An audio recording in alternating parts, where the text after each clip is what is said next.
Hello and welcome to Startup Story Spotlight. This is your host Lata, and today we are in conversation with the MD of Maiden Forgings, a renowned manufacturer of steel bright bars, wires, and collated nails in India.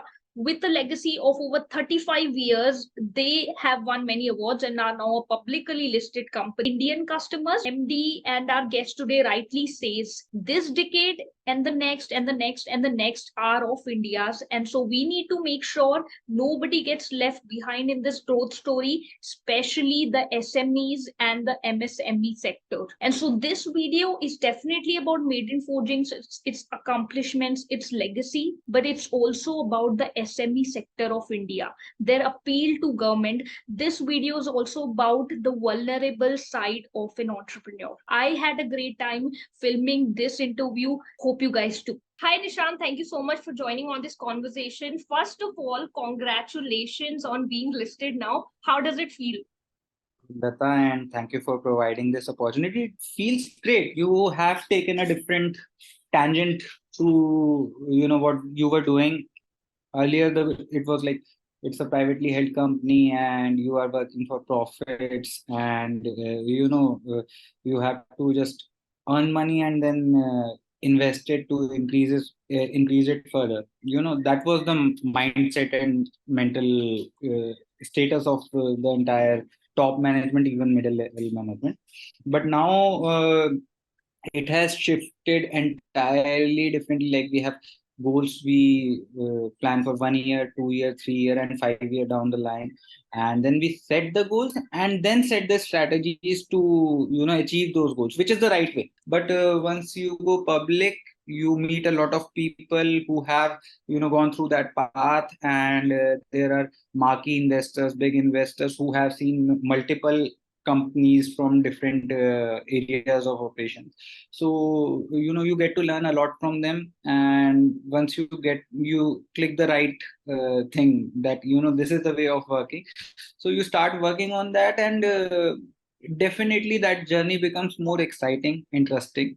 And like you asked for the IPO journey, I'll tell you, for like 1 month before the IPO, I was in Mumbai, then Ahmedabad, then Delhi. I mean, it was every day I was attending new meetings, new conferences, something or the other, to represent my company. And when you are speaking about the company, you yourself, your words echo in your mind, and you are getting ideas like, okay, this can be done next. And when investors or media or anyone is asking you questions, actually those questions guide you, like what would be the future path. So that those interactions actually become the guiding light of your company, what can be done best. So you that's the you best. get to have more meaningful interactions, and you also have an added layer of responsibility that makes you more vision oriented for Correct. a longer Correct. period. Yeah, makes Yeah, I sense. think you put my words in a better way. Yeah. Oh no. No, you're the one doing it though, so it's all on you. I'm just conveying it. But Yeah. okay, moving on. For those who don't know, Nishant, what is Maiden Forgings about? Tell us about the company. How was it established, and where are you with its current market position? Uh, the journey of Maiden Forgings started back in 1989, so it has been almost a 35 years journey now. My father, he was the first generation entrepreneur, and his background was quite interesting. He started as a banker, then he became a lawyer and practiced criminal side law. Okay, in High Court as well as District Court. Then post that he got into business of steel. Okay, and it was the era, 1989 was the era when there was quota system. It's before the LPG policy came in, the liberalization, private globalization policy. So it was he started in that era and then took transition. And of course, he himself was a great visionary, and he had something. See, there is a hunger that pushes anyone to uh, get into entrepreneurship. See, that is hunger, because you have to take fights on multiple levels, multiple fronts, and then you grow, right? So it's a passion that drives you. So he started the journey, and over these 35 years, you can say the major milestone came in the year 2011 when I joined the business. So I have also been the part of this journey for 12 years now. So when it was like, it happens when second generation enters and they are also equally passionate as the first generation. So obviously the things start multiplying. Back in 2011-12, I remember the financial year I joined. The top line of our company was around 13 crores only. So by 2021, we reached about 200 crores. So that is kind of 16 to 17x kind of a jump over a period of say 10 to 11 years, right? So what happened was post 2011, we started doing one thing, that we were handling the existing business. One of the directors was handling the existing business. The other one was working on the next thing that was about to come. So we were adding product lines basically, which were either vertically or horizontally linked with our existing products. And value wise and margin wise, they were better than the existing products. So you can say there was a constant innovation trend. So like that, from 2011 in 2013 we added the second product line, then 2015 we added another, then 2017-18 we added another, and 2021 we added yet another. So today, currently we have 8 product lines which are somewhere vertically or horizontally interrelated, as well as required by the same set of customers somewhere. All our 7-8 product lines can be supplied to some of the biggest OEMs and engineering industries. So the customer don't have to go to different vendors for similar kind of products. Okay. So that was the vision. It's because it's easier to sell, and somewhere this uniqueness of the model, the products of Maiden Forgings, that like it is producing carbon steel, stainless steel, and alloy steel. So these are the only 3 types of steel. Now there is a specialty steel, that too we are doing currently. Okay. So every kind of steel getting produced under single roof, that is only being done by Maiden Forgings in entire India. So that is our best positioning right now. So that becomes one USP, and then second is the fastest delivery model that we have for all our products. Vis-a-vis the industry standard, we are delivering in the fastest manner. So these are the 2 positionings that we are having right now as a company, as a product manufacturer. And now we are more focusing, because by our forward integrations, we reach directly to the B2C markets. So that is the current position of the company, where we are targeting that we have to reach B2C with addition of further forward integrations. That is the current status. Fairly explained about the market positioning. Just going a bit deeper into the kind of products you offer, can you go a bit deeper into the kind of products that you offer and the new ones that you've introduced, such as pneumatic nails, and you've talked a lot about it and its market potential as well. Talk to us about that, and also the industries that you majorly cater to. Talk to us about that as well. So, Lata, it's like we are the primary business that we started was carbon steel bright bars and wires. So that was our primary business. That's the lowest form of steel that is available in the market, the cheapest, you can say, the most commercially used. Okay, then comes alloy steel, which is majorly being used by the auto sector. So we started with the bright bars and wires in alloy steel as well. So that was the second edition. Then third edition was stainless steel bright bars, which is the highest category of steel available, and which is trending slowly and gradually. The carbon steel is getting replaced everywhere into stainless steel. So we started with the bright bars in 2016 approximately, and in 2019 we started with the wires of stainless steel. So this way there is 6 product lines that we were catering, and then we added on the pneumatic nails, as you rightly said. So pneumatic nails are basically, every industry is getting automized right now, not just industry, but I will say all the processes are getting automized somewhere around the world. So similarly, like we used to put the nails with hammers earlier. We still are doing that, but that is also gradually getting substituted by nail guns, pneumatic nail guns. So you can automize, instead of putting nails with hammer, you can put them with guns. there are guns that are available on in hardware stores and everywhere now. So the concept is still coming in India. It's an upcoming concept, but yeah, it has penetrated well in last few years. Otherwise, in US and Europe, this concept has come around, like, in the Western worlds, it has come around, say, 3 decades back or so. So, and it has penetrated the market fully. So, it saves cost, time, etc., etc. That is obvious whenever you are going for automation. So, your automation means saving the time and costs. So, we targeted the exports market initially when we entered, but seeing the potential in the domestic market, we are also going for that. As far as the industries are concerned, like what all industries we are catering to the engineering sector, we are catering to the auto sector, we are catering to the oil and gas sector, we are catering to the home appliances and home hardware sector. And for example, because see, bright bar and wires are products, steel bright bars and wires are products not known to layman in their technical terms, but they are using it daily. For example, the door handles that you have, they are stainless steel handles mostly. The lashes that you have on the doors, that is made out of bright bars. Then all the modular kitchens that you see, the racks that are made, they are welded from the stainless steel bright bars only. So entire modular kitchen setup is made out of stainless steel bright bars. So similarly, fasteners, nails, all these products are made out of steel wires. And I have just named a few products that are being used by the layman. So that is the product.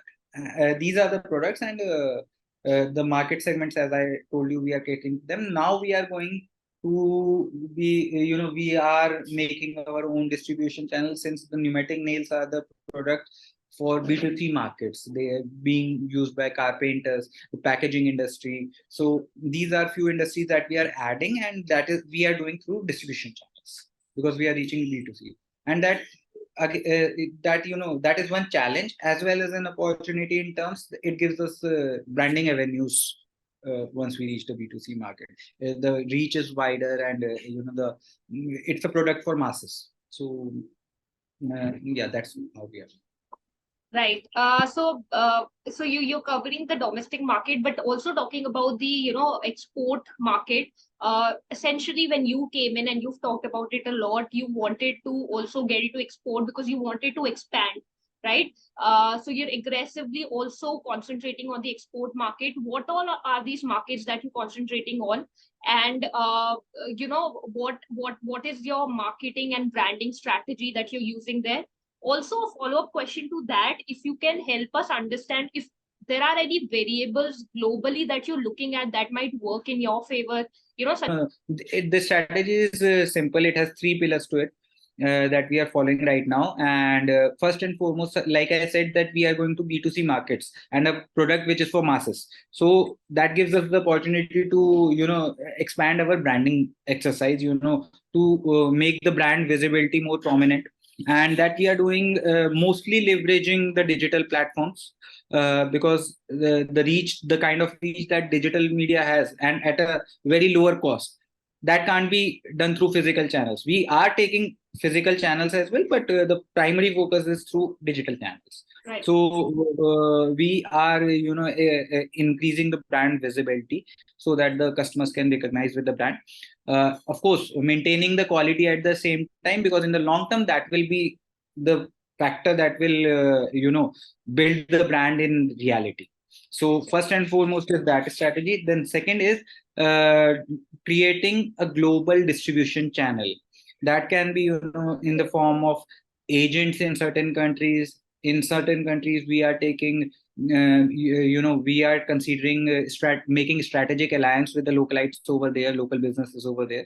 So that is second part to the globalization, to the preparing the global distribution network.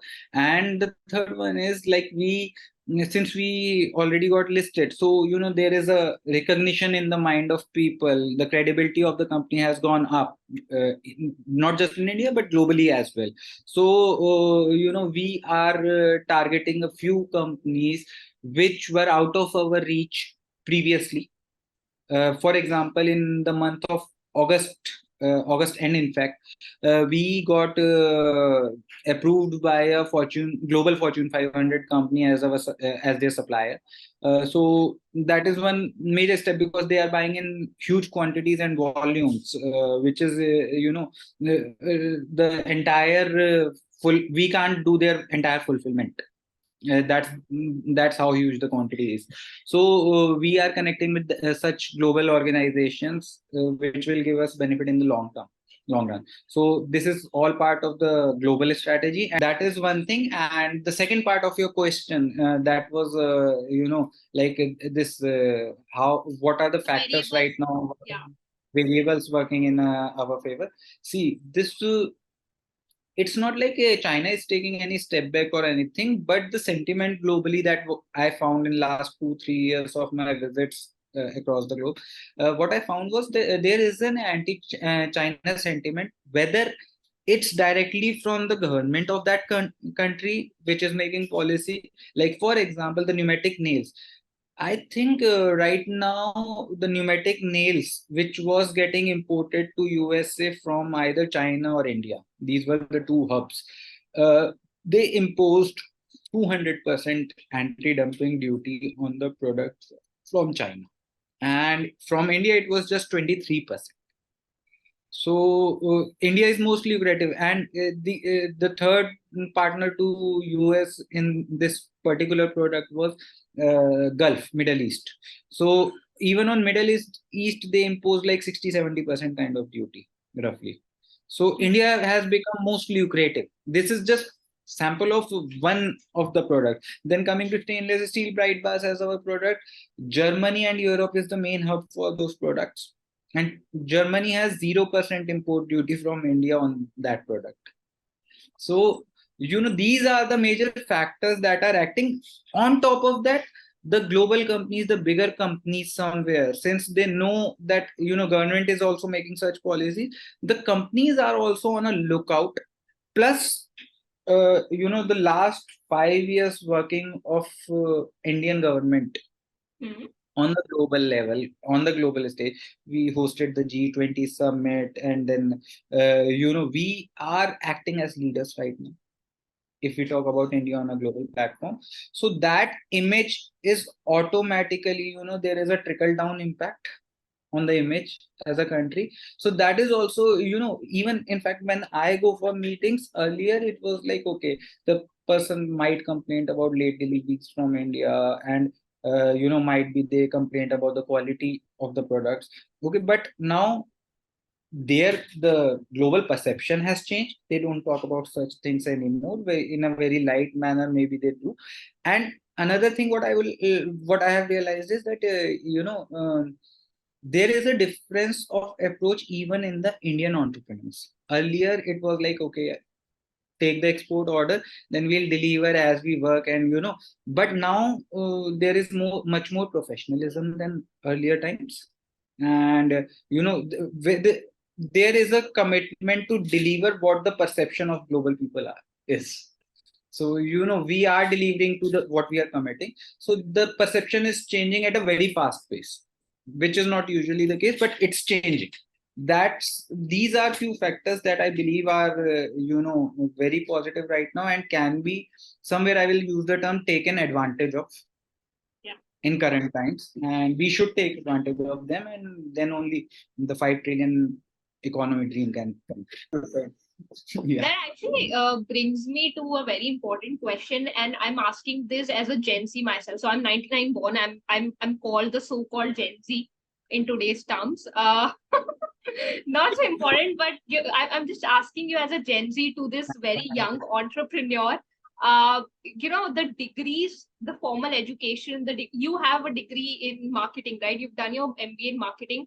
Does formal education, does degree like those help you actually in business, and to what extent? You asked how, see, leaders are born in terms, like I said, there was something in my subconscious mind, conscious mind, that I have to become entrepreneur, right? Entrepreneurship in itself means leadership, right? And I was an introvert guy. Okay, so those two things are opposite, right? So being introvert and being leader are two opposite things. So but I have to do that. So, there is a natural zeal that, okay, I'm not good at it, but it is required for my job. So I have to become good at it.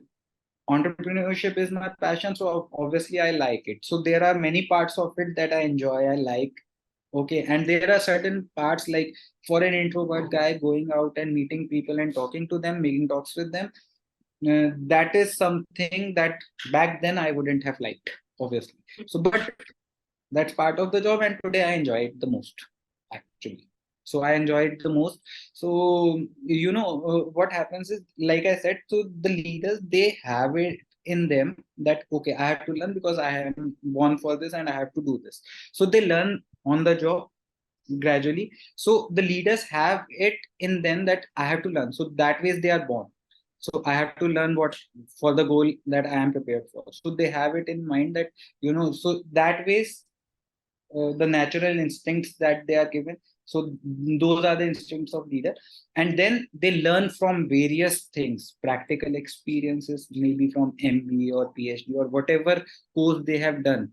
From there, they take the inputs those are required to actually become a leader. So that ways, formal education, like I earlier also said that we learn something in books, but when practical situations come in, so if you are a person, you know how to derive the basic principles from those books and apply to this particular situation. So that can be done through formal education like MBA marketing or something. Okay. Or it can also be done because we are in the digital era. Lots of content is available. So whosoever wants to achieve the goal, he will automatically go and research that. So I don't think that particularly any one, degree or qualification is mandatory for that. But the bent of mind should be this, that this is the goal and we have to achieve it. So we can research. Today so much information and data is available everywhere. You just have to push few buttons and you can get those principles knowledge. Of course, the basic principles that were made few decades ago, few centuries ago, those remain the same. You can innovate, create, but you have to stick to the principles. That's my view. I mean, someone can differ, but principles always remain same. E equals to MC square will always remain that. So that is the case. Yeah. That's true. That's true. Thanks for bringing that formula. Meko, I don't know, school yaad aa gaya. That's the last time I heard that I am a formula. commerce guy. I am a commerce guy. Oh, nice. Yeah.